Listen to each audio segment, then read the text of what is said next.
Hello defence viewers, अस्सलाम वालेकुम। आज हम बात करेंगे पाकिस्तान और इंडिया के आर्टिलरी सिस्टम्स के बारे में। दोस्तों, आर्टिलरी सिस्टम किसी भी आर्मी की इन्वेंट्री में काफ़ी अहमियत का हामिल होता है। पाकिस्तान आर्मी ने 80s के एरा में USA से M109 ट्रैक्ड आर्टिलरी सिस्टम ख़रीदा था, जो कि 155 mm पर मुश्तमिल है। इस आर्टिलरी सिस्टम को यूज़ करने के लिए 4 क्रू मेंबर्स की ज़रूरत पड़ती है। इसकी इफ़ेक्टिव रेंज 24 किलोमीटर की है। इसका फायर रेट तकरीबन 4 राउंड्स पर मिनट और इसका वेट तकरीबन 27.5 टन्स का है। जबकि इसके बरक्स इंडियन आर्मी ने रिसेंटली कोरिया से K9 थंडर आर्टिलरी सिस्टम खरीदे हैं। इस आर्टिलरी सिस्टम को यूज़ करने के लिए 5 क्रू मेंबर्स की ज़रूरत पड़ती है। इसका फायर रेट तकरीबन 7 राउंड्स पर मिनट। इस आर्टिलरी सिस्टम की इफ़ेक्टिव रेंज तकरीबन 24 किलोमीटर की है। इसका वेट तकरीबन 47 टन का है।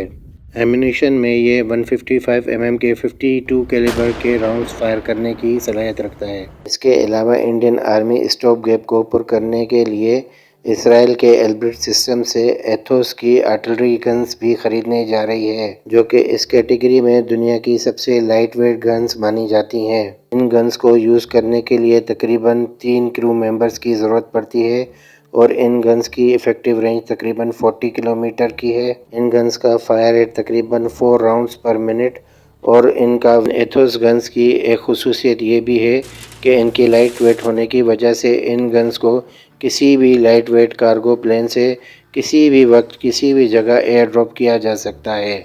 जबकि इसके अलावा इंडियन आर्मी USA से ख़रीदी गई M777 आर्टिलरी गन्स भी यूज़ करती है। इस गन को भी ऑपरेशनल रखने के लिए 3 क्रू मेंबर्स की ज़रूरत पड़ती है और इस गन की भी इफ़ेक्टिव रेंज तकरीबन 38 किलोमीटर की है और ये M777 आर्टिलरी गन अपनी कैटेगरी में दुनिया की बेहतरीन गन भी मानी जाती है। टॉड आर्टिलरी में पाकिस्तान आर्मी तुर्की से ख़रीदे गए पेंटर आर्टिलरी सिस्टम यूज़ करती है, जिसको यूज़ करने के लिए 5 क्रू मेंबर्स की ज़रूरत पड़ती है।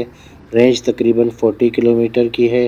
फायर रेट तकरीबन 6 राउंड्स पर मिनट और इसका वेट तकरीबन 18,000 किलोग्राम का है। ये गन भी 155 mm और 52 कैलिबर की है। इसके अलावा पाकिस्तान आर्मी USA से ख़रीदी गई M198 टॉड आर्टिलरी गन भी यूज़ करती है, जिसको यूज़ करने के लिए तकरीबन 8 क्रू मेंबर की ज़रूरत पड़ती है। इसकी इफ़ेक्टिव रेंज तकरीबन 23 किलोमीटर की है। फायर रेट तकरीबन 4 राउंड्स पर मिनट का है। जबकि इंडियन आर्मी की तरफ से टॉड आर्टिलरी की कैटेगरी में मेक इन इंडिया के तहत धनुष जैसे आर्टिलरी सिस्टम की एक्विजिशन की जा रही है, जिनको यूज़ करने के लिए 7 के करीब क्रू मेंबर्स की ज़रूरत पड़ती है। इनकी इफ़ेक्टिव रेंज तकरीबन 38 किलोमीटर की है और इन गन्स का फायर रेट तकरीबन 7 राउंड्स पर मिनट और वेट तकरीबन 13,000 किलोग्राम का है। जबकि इंडियन आर्मी की तरफ से मेक इन इंडिया के तहत ही एक और आर्टिलरी गन के भी ट्रायल्स चल रहे हैं, जिसको ATAGS का नाम दिया गया है। इस गन को चलाने के लिए तकरीबन 6 क्रू मेंबर की ज़रूरत पड़ती है और इस गन की इफ़ेक्टिव रेंज तकरीबन 48 किलोमीटर की है और इस गन का भी फायर रेट तकरीबन 8 राउंड्स पर मिनट है और इस गन का वेट तकरीबन 18,000 किलोग्राम का है, जो कि काफ़ी हेवी कैटेगरी में आता है। काफ़ी ज़रायों से ख़बर ये भी आ रही है कि Indian army ATAGS artillery system के ट्रायल से सेटिस्फाई नहीं हुई है। इंडियन आर्मी के डायरेक्टर जनरल आर्टिलरी सिस्टम्स की तरफ से ATAGS के मैन्युफैक्चरर्स, जिनको कावेरी ग्रुप के नाम से जाना जाता है, उनको ये हिदायत दी गई है कि इस गन में कुछ करेक्शंस करके दोबारा ट्रायल्स के लिए पेश की जाए। याद रहे दोस्तों कि किसी भी वेपन को स्क्रैच से बनाने के लिए काफ़ी मराहिल से गुजरना पड़ता है। हमारे ख्याल से दोस्तों, इंडियन आर्मी की तरफ से ये artillery guns make in India के तहत इंडिया में ही बनाना एक बेहतर सोच की अक्कासी करता है। याद रहे दोस्तों कि ये वही इंडियन आर्मी है जिसको अपनी पुरानी बूफर्स गन्स को रिप्लेस करने के लिए 35 साल का खतीर वक्त लगा, लेकिन इंडियन आर्मी ने अपनी पुरानी गलतियों से सीखते हुए मजबूत प्लानिंग करके फ्यूचर में अपनी सारी artillery guns make in India के तहत इंडिया में ही बनाने का फैसला किया है। जबकि व्हील्ड आर्टिलरी सिस्टम्स में देखा जाए तो पाकिस्तान आर्मी ने चाइना से कुछ साल पहले SH-15 آرٹلری سسٹمز خریدے تھے، جن کو یوز کرنے کے لیے 5 کرو ممبرز کی ضرورت پڑتی ہے اور اس کی ایفیکٹو رینج تقریباً 22 کلومیٹر کی ہے اور اس کا ویٹ تقریباً 22 ٹن ہے اور ان گنز کا فائر ریٹ تقریباً 5 راؤنڈز پر منٹ ہے۔ ان SH-15 آرٹلری گنز کو پاکستان آرمی اپنے C-130 ہرکیولس کے ذریعے کہیں بھی ایئر ڈراپ کرنے کی بھی صلاحیت رکھتی ہے۔ یاد رہے دوستو کہ اس گن کی ایک خصوصیت یہ بھی ہے کہ یہ نیوکلیر راؤنڈز بھی فائر کر سکتی ہے، جبکہ اس کیٹیگری کی گن میں انڈین آرمی کے پاس فی الحال کوئی بھی گن موجود نہیں ہے۔ تو اب بات کرتے ہیں ملٹیپل راکٹ لانچر سسٹمز کے بارے میں، جو کہ آرٹلری سسٹمز کی ہی کیٹیگری میں آتے ہیں۔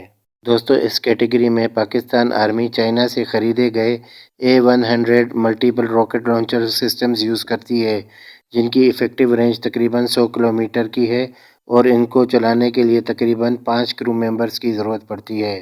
اور اس کے علاوہ پاکستان آرمی سوویت ایرا کے ملٹیپل راکٹ لانچرز بھی یوز کرتی ہے۔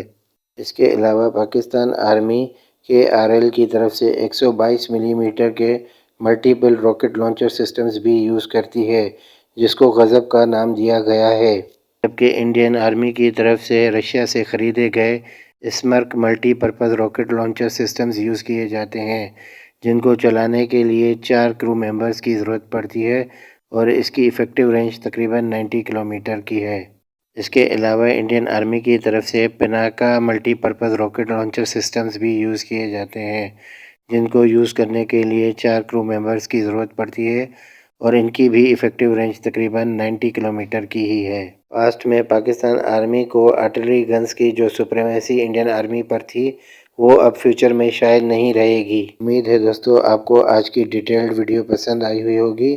لائک، سبسکرائب اور شیئر کرنا نہ بھولیے گا۔ اپنی دعاؤں میں یاد رکھیے گا۔